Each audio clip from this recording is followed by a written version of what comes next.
Selamat datang kembali di materi fisika komputasi. Sekarang kita akan lanjut ke persamaan diferensial pertama yang akan dibahas, yaitu persamaan Laplace dan persamaan Poisson.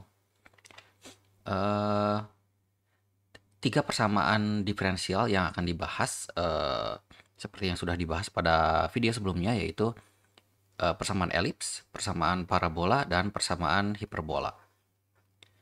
Nah, pada video kali ini kita akan fokus pada persamaan elips, yaitu yang akan diwakili oleh persamaan Laplace dan persamaan Poisson. Jadi persamaan Laplace ini nanti adalah eh, Laplacian. Laplacian U itu sama dengan 0, eh, atau turunan kedua parsialnya sama dengan 0. Sedangkan untuk persamaan Poisson ini adalah turunan parsial keduanya itu sama dengan nilai dari muatan dibagi epsilon nolnya. Epsilon, bukan epsilon nolnya. Seperti itu. Kita kembali lagi ke persamaan diferensial untuk membahas tentang apa sih sebetulnya persamaan elips itu. Jadi, kalau kita membahas tentang persamaan diferensial yang seperti ini, itu persamaan elips itu dikatakan ketika kondisinya itu adalah nilai B kuadratnya itu dikurangi 4 AC-nya, A dan C-nya itu nilainya lebih kecil daripada 0. Maka ini disebut dengan persamaan elips. Nah, persamaan elips ini yang akan menggambarkan suatu proses yang sudah mengalami kesetimbangan. Jadi di sini mengalami kesetimbangan sehingga tidak bergantung oleh waktu. Jadi dalam fisisnya itu ketika itu terjadi langsung spontan eh, berada di keadaan setimbang, tidak ada proses menuju kesetimbangnya. Dan itu nanti akan digambarkan oleh persamaan Laplace dan persamaan Poisson. Untuk variabel yang diamati nanti U besar, U ini pada persamaan elips ini hanya bergantung pada ruang saja, jadi koordinatnya saja, jadi belum bergantung pada waktu. Kita mulai dulu dari membahas tentang persamaan Laplace dan persamaan Poisson. Pertama kita bahas mengenai persamaan Laplace. Jadi persamaan Laplace ini tentu saja sesuai dengan namanya itu eh, ya diciptakan atau dibuat oleh Pierre Simon Laplace, eh, dan dia diberi penghargaan atas persamaannya itu dengan simbol nabla kuadrat atau Laplacian. Ini disebut dengan Laplacian juga untuk menghargai dia. Nah, sedangkan persamaan Poisson itu yang membedakan itu hanya di sininya. Jadi ini seakan-akan ada sumber. Kalau di sini tidak ada sumber, sumbernya itu 0. Sedangkan di sini eh, sumbernya itu yang minus dari muatan yang ada dibagi permitivitasnya. Persamaan Poisson ini juga termasuk sesuai dengan namanya, yaitu dibuat oleh Simon Denis Poisson. Persamaan Laplace dan Poisson ini termasuk ke dalam persamaan potensial. Jadi nanti bisa menggambarkan sifat dari potensial gitu. Potensialnya bisa potensial Coulomb atau potensial gravitasi atau potensial lain. Itu sesuai dengan nanti bergantung dengan apa yang dibutuhkannya. Kita mulai dari contoh dulu, persamaan Laplace. Misalkan kita memiliki dua buah plat dengan tegangan V1 dan V2. Plat 1 digambarkan dengan warna merah ini dan plat 2 itu yang biru ini. V ini nanti akan sama dengan nilai U-nya gitu.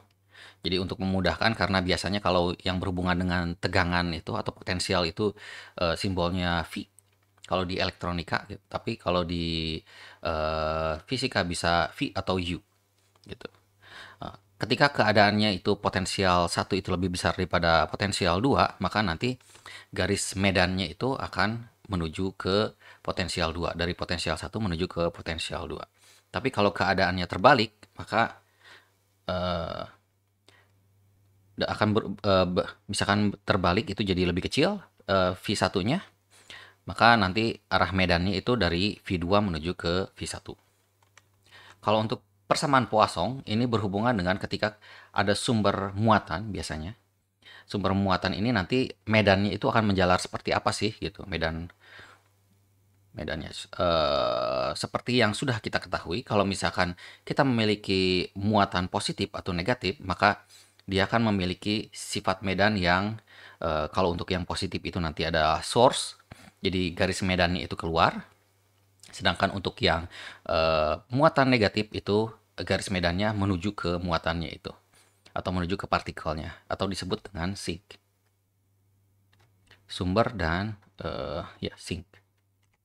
Seperti itu. Kita mulai dulu membahas dari persamaan Laplace untuk kasus yang paling sederhana, yaitu satu dimensi.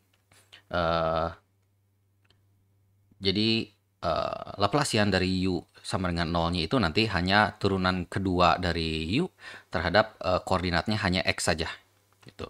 Karena hanya satu dimensi, dan ini kita bisa ganti turunan kedua ini dengan pendekatan central difference, yang nilainya mendekati dari U yang di belakangnya atau U yang di sebelahnya, U yang kita amati, dan U yang ada di depannya. Seperti itu. Dengan syarat bahwa delta X itu harus menuju ke 0. Nanti ini hanya pembahasan saja. Pembahasan singkat bahwa I ini nanti adalah untuk lokasi pada sumbu X. Jadi nanti bisa IJK kalau misalkan 3 dimensi. Jadi untuk yang pertama ini karena satu dimensi hanya I saja, dan nanti delta X ini kita bisa ganti kalau misalkan yang lebih menyukai menggunakan HX, kita gunakan HX. Seperti itu. Nah ini setelah diubah menggunakan pendekatan central difference ke sini, kita dapatkan persamaan seperti ini, sama dengan 0, supaya ininya sama keadaannya. Lalu kita bisa ambil karena yang penting adalah UI-nya ini. U yang pada titik yang akan kita amati, maka nanti kita dapatkan bahwa UI ini dipengaruhi oleh U yang sebelah kirinya dan sebelah kanannya. Atau kalau digambarkan dalam stensil itu adalah seperti ini. Jadi yang kita amati saat ini, yang di sini, data yang sekarang itu dipengaruhi oleh data sebelum yang di kirinya dan yang di kanannya. Seperti itu.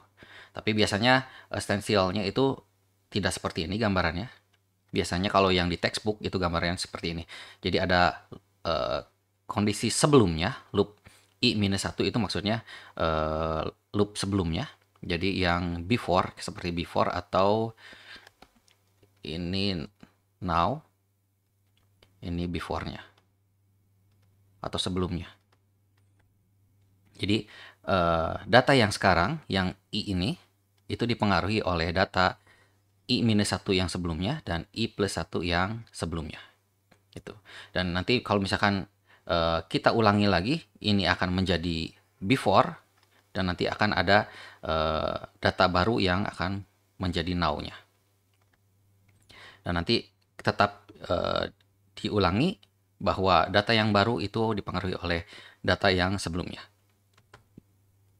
Untuk kasus 2 dimensi, yang membedakan hanyalah karena 2 dimensi, maka ada koordinat X dan Y. Jadi nanti kita tetap menggunakan central difference, tapi ini pengaruhnya terhadap X dan Y beda.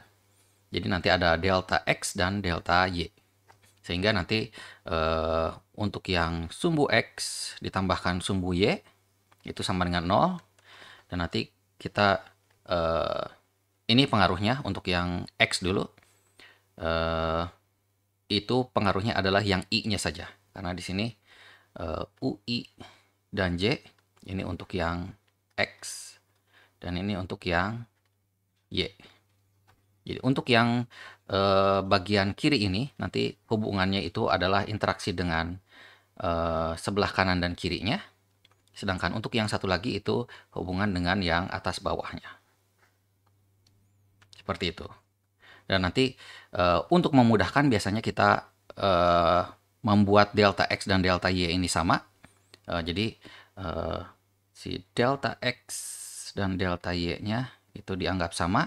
Sehingga untuk lebih memudahkan, Dan nanti kita bisa dapatkan ini sama, ini sama, dan ini sama, dan ini sama. Pindah ke 0 berarti ini akan hilang. Dan nanti dengan menjumlahkan semua ini yang ada dari sini sampai ke sini, kita dapatkan yang di sini. Jadi U untuk komponen X-nya, U untuk komponen Y-nya, itu dikurangi U yang kita amati, itu karena asalnya 2 dan 2, itu jadi minus 4. Seperti itu, dan kita ambil hanya yang UIJ-nya saja, seperti yang sebelumnya, maka kita dapatkan bahwa UIJ itu sama dengan 1/4 dikalikan koordinat yang ada. Jadi ini UIJ itu dipengaruhi oleh atas, bawah, kanan, kiri dari data sebelumnya. Dan kalau stensilnya nanti seperti ini, data sekarang yang merah ini itu dipengaruhi oleh yang biru, 4 yang biru ini. Seperti itu.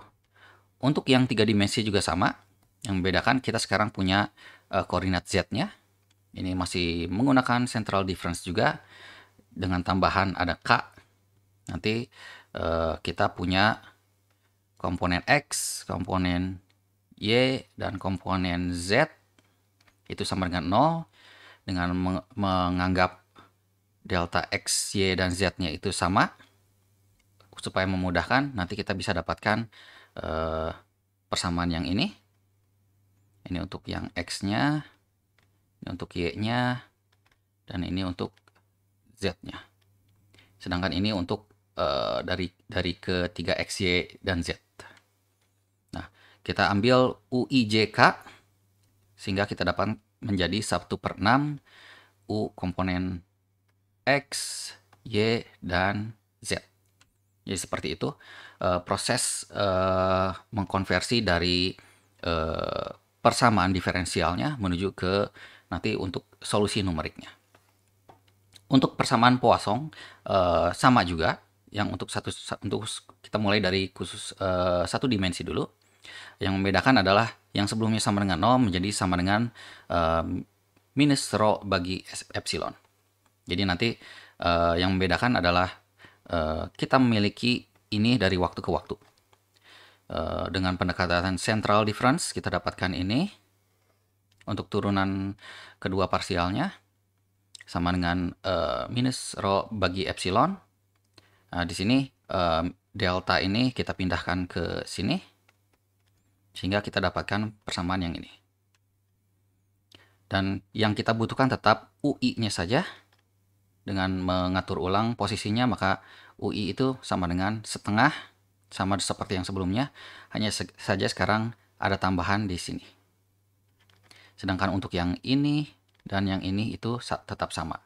Jadi di stensilnya itu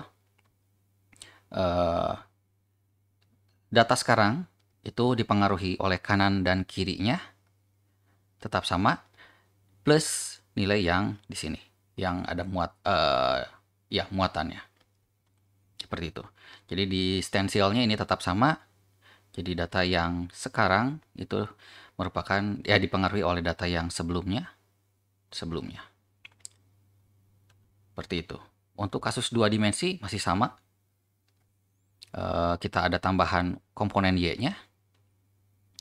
Ini jadi komponen X, komponen Y, dan menganggap delta X sama dengan delta Y. Maka kita dapatkan persamaan yang ini. Bedanya di sini kalau di Laplace itu 0, kalau di sini tidak 0. Dengan mengatur ulang lagi kita dapatkan UIJ itu 1/4 sama ininya, konstanta depannya itu 1/4. Hanya saja di sini ada tambahan sebuah nilai sebagai sumbernya. Ini komponen X-nya, ini komponen Y-nya. Seperti itu. Dan untuk yang 3 dimensi juga sama. Kita dapat komponen Z-nya dan jadi agak cukup panjang menurunkan untuk yang central difference-nya. Nanti kita dapatkan untuk delta X, delta Y, dan delta Z-nya sama menjadi seperti ini. Ininya jadi 6. Dan kita ambil UIJK Itu jadi yang ini. 1/6. Masih tetap, kalau konstanta depannya itu selalu sama dengan yang Laplace, hanya saja di sini Poisson selalu ada tambahan konstanta yang berhubungan dengan muatan. Seperti itu. Untuk pembahasan singkat mengenai persamaan Laplace dan Poisson cukup sekian. Nanti kita lanjut lagi di video berikutnya. Terima kasih.